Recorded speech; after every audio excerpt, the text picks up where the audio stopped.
Today we're here to talk about making sure you do not outlive your money, what we call in our office the retirement income plan.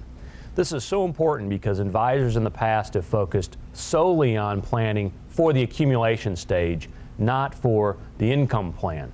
Why is that important? It's important because we're all living longer. While clearly this is a blessing in our lives to live longer, healthier lives, it also causes a problem in your retirement income plan. Because we're living longer, healthier lives, our plan has to work longer.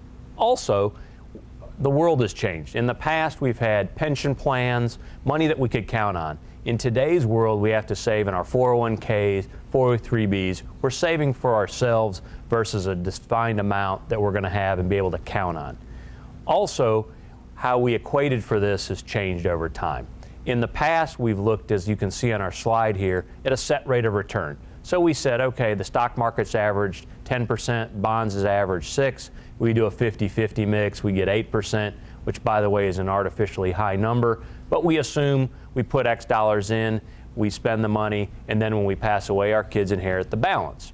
That really isn't always indicative of true performance. As we can see on our next slide, where we see if you had bad timing and we put our money in the early 70s, we ran out of money in 12 years because the stock market and the economy performed so poorly. So you have to be very careful about withdrawal rates.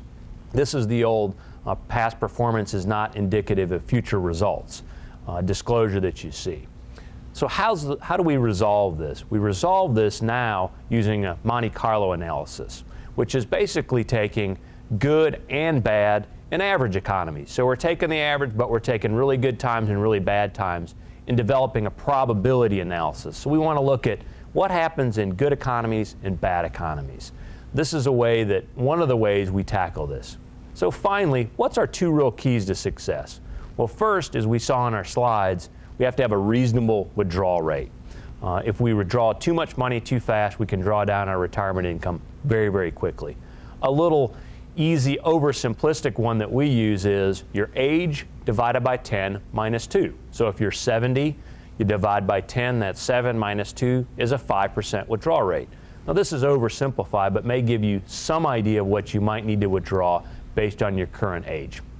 Obviously also you want to tailor this to your particular investment philosophy. And finally, you need to monitor your progress. If you're investing as an individual, you need to make sure that you're periodically relooking at your progress towards your goals. And if you hire an advisor, you need to make sure they're doing that for you as well. I hope today's comments were helpful. If you have questions or comments or future topics you'd like to see on the show, please feel free as always to call or email me with your questions or comments. Thank you and best wishes.